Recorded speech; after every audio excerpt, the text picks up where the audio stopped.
We're here at the Tempe Mounted Police Training Facility. You're about to see how a horse can rescue a victim.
Heather, thank you so much for having us here at the facility, and tell the audience what's going on behind us. Absolutely. What you're seeing behind you is Officer Braxton and Officer Claridge are training their mounts Titan and Rio today, getting them ready for the 4th of July.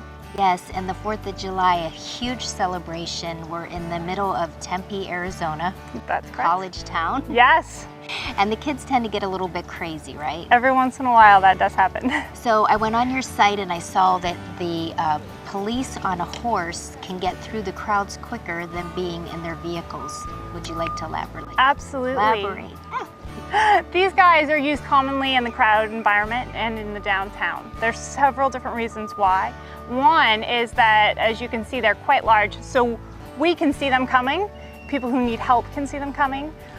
People who don't want the police to know they're coming can see them. Also, they're able to move these horses through the crowd. People naturally respect animals and give them their space, so they're able to move these horses through the ground without risking their own safety or the safety of the people on the ground. Yeah, and I want to say too that the horses are absolutely stunning. So you can tell that they're very well taken care of. And where do you select your horses from? Well, here in the Western United States, in the Southwest, there is no breeding training facility for mounted police horses. So we shop for our horses just like anybody else does. Dream Horse, Equine Now, Craigslist. It takes a lot of interviewing. We go out and we just interview the horses, and we conduct a little evaluation on site. So your horse could be the next Tempe mounted police horse. Now, do you pick that, and is it an intuitive pick, like just a knowing? Yeah, all three of us will go out and do the evaluation process. It is a lot in how the horse responds to things, how they respect their owner and their caretaker and their rider. Not us, because we haven't had that chance to form that bond, but how they respect them and how they react to things that are new. So we look for that brave curiousness in a horse, and you can tell right off if they have it. And what is some of the procedures to take care of them on a daily basis or every other day? Well, we have kind of a high standard of care for these guys, but it wouldn't be possible at all without, I have a team of about 12 volunteers and a part-time groom that works so hard to keep them in this kind of condition. So the officers are primarily responsible for the training, so the physical training of these horses. But stalls get cleaned once to twice a day. They get fed 3 times a day. They get groomed and brushed on a regular schedule. As you saw from their facility, they've got fans and a misting system, so they're treated well here. Very well. Can I move it? Sounds like something. 3 we have an meals a extra day. stall. Hey, I'm not choosy. We talked about how the horses actually rescue the victims. So can you tell me more about that as well?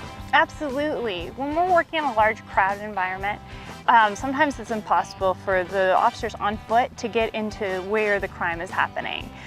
With these horses, we can move quickly from one spot to another, and we are able to separate a fight, help the person that needs help, and take care of a problem if there is one. And it's their job. Yeah, I love it. Horses are, at least my opinion, they're very spiritual beings. So when you get them in a large crowd, I would think that their aura and demeanor would be calming to the crowd rather than a vehicle, which has nothing to it, right? Right, yes, people tend to respond differently when a horse comes into a crowd, even a bike or a person or a vehicle, as you suggested. They respond differently to the horse. They respect the horse.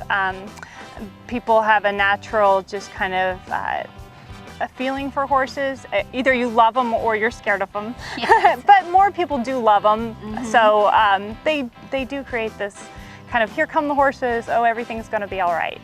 And what is the demeanor of the horse to the people then? Because the horses, do they like crowds? I don't know. Not usually. Horses are naturally herd animals and they're prey animals. So their natural instinct is to run before they even think about what they're scared of. These guys are specially selected. We look for a horse that's curious and brave. And then it's really the partnership with the rider and the horse so that they can go into these crowds. Because horses, as you know, are great therapy animals in the community. So they feed off of the emotions of the crowd. And they feed off the emotions and the behaviors of their rider. So if we are calm, then the horse will be calm. And usually if the horse is calm, the crowd's calm. That's very good that point. Well. So how long does the relationship take between the rider and the horse? And then how long does it take for the horse to get used to the crowds? Well, we are always training our horses around crowds, but when we initially get a horse, it takes usually about 6 months for them to form that rider partnership with the primary trainer. And then they work on the crowd bonding after that. And it just takes exposure to it all the time so that they realize, oh, this is not a big deal. My rider will keep me safe. They won't ask me to do anything that's not safe. So does that mean that the horses work every night then? They get trained 4 days a week. They get turned out and we do other things with them to keep their minds and their bodies occupied. But they do this kind of training or sensory training every week, and they will go to Mill Avenue and work in the crowds twice a week. Okay. Have you ever had an incident where a horse just went ballistic, bonkers? Absolutely, absolutely. And what is the procedure then? Well, then it becomes the rider. Usually the horse will come around it. They usually will get scared. I like to say it's equivalent of you running down the canal or through the alley or on your regular jog, and all of a sudden the dog hits the fence that you didn't know it was there. So it's natural instinct to kind of fright from something. So every once in a while a horse will give that. What they're training, what they do is to minimize the effect that has. So every once in a while we'll have a horse who will see a crowd that's especially rowdy and not have the confidence in their rider, and they will just shy away from it. But then it's their rider's job. It becomes primary focus first to care for the horse, because we work in crowds and we work in the street a lot, so vehicles are a concern. Yes. But the horse are self-preservation animals.